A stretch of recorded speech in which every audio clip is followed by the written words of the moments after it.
I can't hear you. Did you say yes we can? Bonsoir à tous les amis, c'est Cyrus et l'on se retrouve pour le 4e épisode de Yes We Can, l'émission spéciale CAN qui suit jour après jour les matchs de la Coupe d'Afrique des Nations édition 2024. Alors, on va faire le récap du week-end entre les deux matchs qui ont eu lieu aujourd'hui et l'un qui s'est terminé il y a quelques minutes entre le Congo et l'Égypte. Tout d'abord, Angola-Namibie. Angola-Namibie, un match à rebondissement. Un match vraiment à rebondissement. Tout d'abord, ça s'est passé en début de match, 17e minute. Le gardien qui fait une erreur monumentale, qui arrête le ballon en dehors de sa surface. Carton rouge logique, il se fait lober, il fait un arrêt de la main, mais il est hors de sa surface. Carton rouge logique. Par contre, l'Angola arrive à mener au score 20 minutes après, 21 minutes après. À la 38e minute, quelques instants plus tard, 2 minutes après, l'Angola se retrouve à 10 contre 10. Pourquoi ? Parce que la Namibie va réussir à avoir un double carton jaune par l'intermédiaire d'Okongo. Donc à partir de ce moment-là, les deux équipes sont à 10 contre 10. L'Angola arrive à doubler la marque juste avant la mi-temps.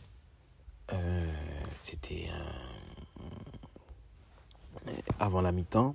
Il plie ça avant de rentrer au vestiaire, avantage de 2-0.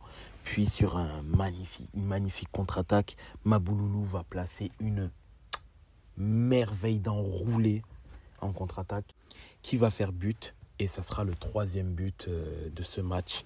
Angola-Namibie. L'Angola qui se qualifie assez facilement pour les quarts de finale de la CAN 2024. Qualification assez facile au final de l'Angola.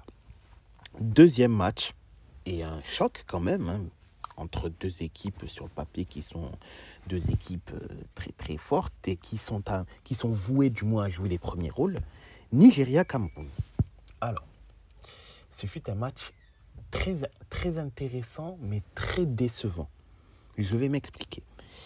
Alors, ce fut un match très, très intéressant parce qu'il y avait quand même quelques réticences, quelques préjugés concernant le jeu du Nigeria qui, à mon sens, était énormément basé sur l'attaque, puisqu'au final, par exemple, un joueur comme Iwobi, pour moi, un joueur comme Iwobi, c'est un attaquant en fait. C'est pas du tout un joueur qui est fait pour jouer au milieu de terrain. Il n'est pas milieu de terrain, tu vois, par exemple. Je trouvais que la compo était déséquilibrée. Le fait est d'avoir Onyeka et Iwobi, alors qu'Iwobi est un attaquant, et donc le voir être au cœur du jeu, c'était très étonnant pour moi. Et la non-titularisation de Chukwueze également m'a paru très étrange aussi, tant il a beau être au Milan AC, je trouve quand même que c'est un joueur de très grand talent. Donc, qui peut apporter par sa vitesse, sa percussion, déséquilibrer le bloc, mais peut-être c'est par rapport à son dernier match où il n'a pas été complètement satisfaisant, que le coach a décidé de se passer de lui et de titulariser Moses Simon, qui est également un excellent dynamiteur, attention. Et de ce fait, concernant le Nigeria, dont j'avais quelques appréhensions, a priori, pardon. C'est le mot précis, a priori. Il y avait quelques a priori au niveau de leur jeu. J'ai été vraiment rassuré. J'ai trouvé qu'ils ont vraiment step up pour le coup. Ils ont vraiment montré que entre les phases de poule où ils n'ont vraiment pas été spécialement brillants, malgré 7 points glanés, ils n'ont pas été spécialement brillants dans le jeu. Hier, du moins samedi, je les ai trouvés brillants, extrêmement agressifs, avec un cardio mais inépuisable. J'avais l'impression qu'on pouvait jouer encore pendant 90 minutes, que les mecs n'allaient même pas être fatigués, quoi. Enfin, c'était impressionnant le rythme physique, l'intensité, l'agression permanente des joueurs camerounais qui n'arrivaient même pas à enchaîner 3-4 passes. Sur ce match-là, c'était fou. C'était fou et justement, je suis très déçu parce que le Cameroun a vraiment été submergé. Elle a été inexistante sur ce match. inexistante. Elle n'a cadré aucune frappe en plus de 90 minutes. Elle a eu la balle, possession stérile. Mais vraiment sur ce match, elle n'a cadré aucun tir. 6 tirs, 0 tir cadré.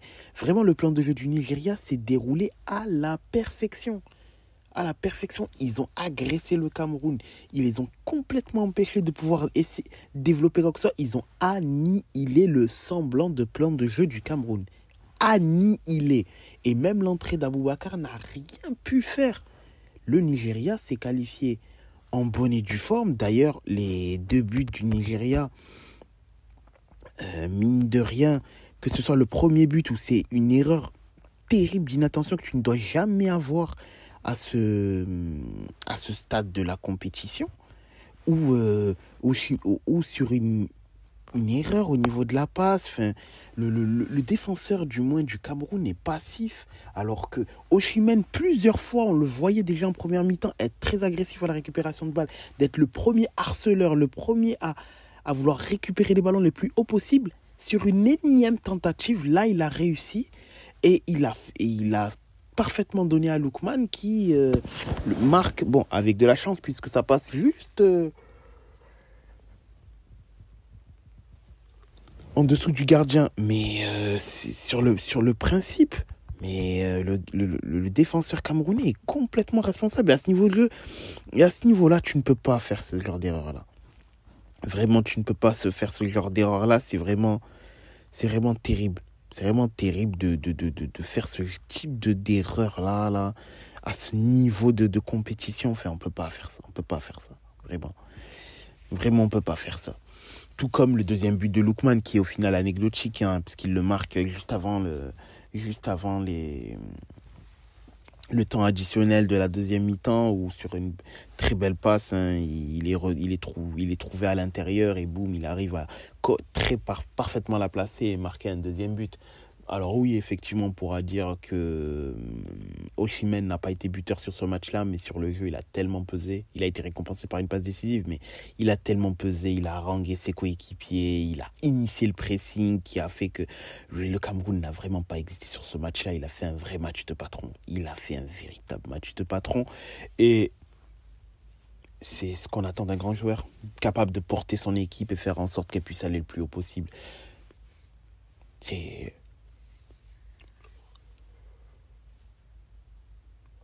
une presque masterclass de la part d'Osimhen. Franchement, s'il avait pu marquer son but, ça aurait été une masterclass de sa part. Là, il fait un match, enfin, que ce soit dans l'envie, dans l'abnégation ou dans l'esprit, celui d'un leader, il a été parfait à ce niveau-là et il a emmené le Nigeria avec lui. Et chapeau pour le Nigeria. Et franchement, le Cameroun s'est remis en question parce que vraiment, pour le coup, sur ce match-là, ils se sont fait bouffer. Ils se sont vraiment fait bouffer. C'est passé ric-rac pour aller en 8e. Mais bon, si c'était pour avoir cette piteuse performance-là, il fallait peut-être rentrer un peu plus tôt dans le pays natal. Parce que vraiment, ils n'ont pas été au niveau. Ils n'ont vraiment pas été au niveau, le Cameroun. Et c'est même dommage parce que j'en attendais quand même un peu plus de ce match-là. Les matchs d'aujourd'hui. La Guinée équatoriale contre la Guinée. Un scénario comme presque Hitchcockien. Un carton rouge complètement mérité complètement mérité. La Guinée équatoriale qui mérite à 100% son rouge. Enfin, quand tu lèves ton pied aussi haut, c'est soit pour mettre le même coup de pied qu'Islam Makhachev a mis à Volkanovski, ou éventuellement c'est pour mettre KO un type à SmackDown ou à Raw. Tu vois, peut-être c'est Roman Reagan qui souhaite qui veut apprendre une nouvelle technique peut-être, mais en tout cas dans un terrain de foot ça ne peut pas exister de faire ce type de faute là et croire qu'on va s'en sortir sans prendre rouge direct, parce que oui, le joueur derrière a fait mine de ne pas comprendre, a voulu chercher à savoir, voulu contester le fait d'avoir pris rouge, mais bon, en regardant un seul ralenti tu comprends très bien pourquoi il prend carton rouge. Il peut même, pour moi, si ça pouvait exister, il prenait double carton rouge. Parce que vraiment, c'est un geste complètement malade de Bikoro. Enfin, c'est complètement fou. Et le karma, en plus, va jouer, enfin, sur le coup, va jouer contre eux. Parce que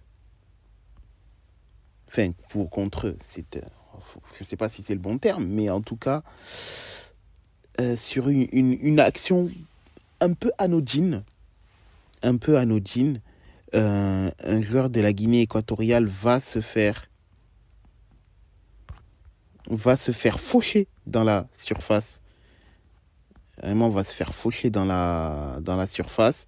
Et bon, au premier ralenti, tu vois que le joueur guinéen est en retard. Il est en retard, il y a bien penalty. Nsoué se présente.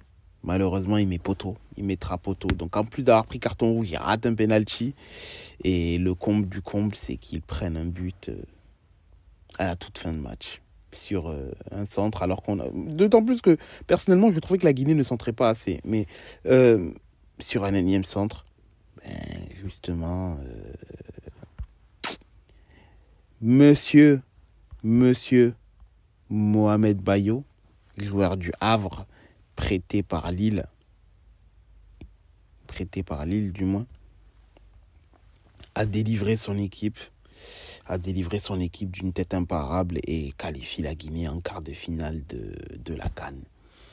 Donc la Guinée a éliminé ces deux autres, a éliminé la Guinée équatoriale, sont entre parenthèses voisins. Donc il n'en restera qu'une de Guinée, et c'est la Guinée, tout simplement. Pas l'équatoriale, ni la Guinée-Bissau, non, c'est la Guinée qui reste et qui sera présente en quart de finale contre le Congo. Congo qui a joué contre l'Égypte. Et le match s'est terminé il y a quelques instants, enfin il y a une vingtaine de minutes, sur une très longue séance de penalty. Un match long, très long. Un match comme l'Égypte, c'est si souvent le faire. Un premier but marqué un peu contre le cours du jeu, je dirais.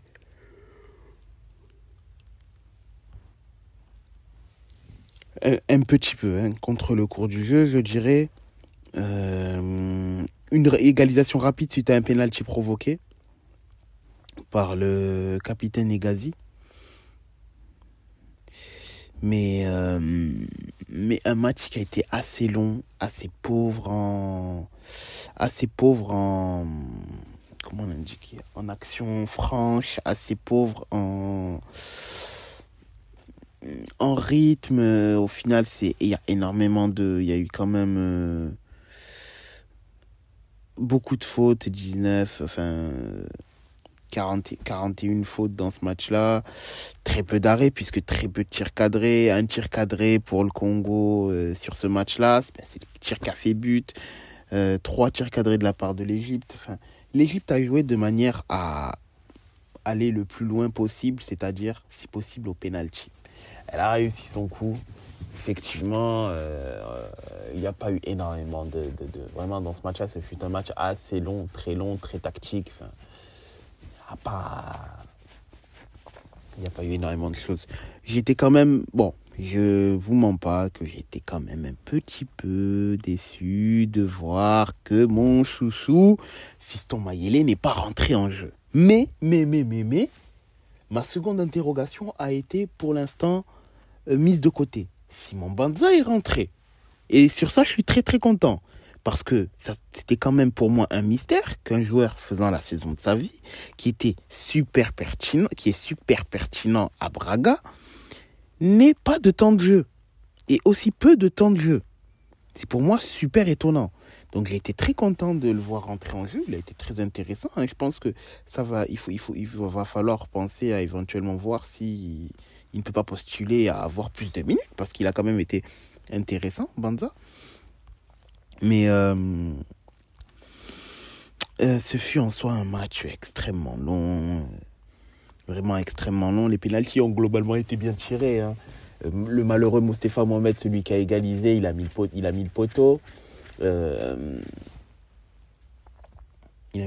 Maswaku a tiré, a mis un drop, une transformation. Sinon, l'erreur malheureusement est venue du gardien égyptien, Gabaski, qui rate son penalty, et Mpassi, comme un signe du destin où il savait limite que s'il ça venait de venir à lui, que le tir décisif devait passer par ses pieds-là, savait qu'il allait marquer.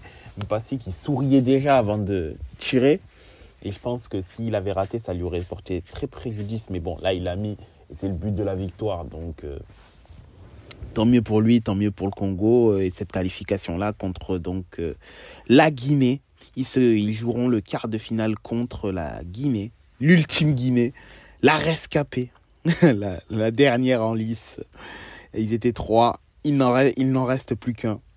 Donc le Congo qui se qualifie et qui jouera donc contre la Guinée. Congo qui n'a toujours pas gagné un match, 4 matchs nuls. Au final, oui, certes, il gagne au pénalty, mais le résultat du match, c'est 1-1. C'est 1-1, score final. Donc c'est le 4e nul du Congo et elle passe en quart de finale. Bon, il n'y a pas les 5e de finale par contre. Donc là, bon... là c'est plus compliqué, mais 4e nul, il passe en quart de finale. Il reste encore 3 matchs pour peut-être amener la 3e étoile et remercier ceux qui gardent le fleuve en leur ramenant cette étoile là pour eux aussi, même si en cas de 3e étoile elle n'irait qu'à la RDC et non pas au Congo. Mais voilà, c'est au bout du bout, le Congo a réussi à déjouer les pronostics, car c'est vrai que au pénalty, les Égyptiens sont quand même extrêmement rodés, et avec Gabaski qui a plus d'une fois montré sa qualité dans cette discipline-là, on aurait pu penser au pire, et finalement non, l'Égypte a failli et le Congo passe. On se retrouve demain pour le débrief. Pour le débrief habituel, hebdomadaire, The Voice Podcast, demain à 21h.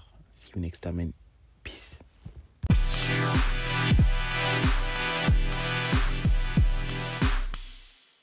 Yo les gars, si vous souhaitez avoir des maillots de qualité livrés rapidement à prix compétitif, n'hésitez pas, foncez chez notre partenaire maxikit.com. Avec le code LTR, vous aurez 15% de réduction sur votre commande. Donc n'hésitez pas, si vous êtes fan de foot, que vous souhaitez agrandir votre collection de maillots ou que vous en avez marre de payer des maillots de football trop chers, n'hésitez pas, foncez chez notre partenaire maxikit.com. Avec le code LTR, vous aurez 15% de réduction.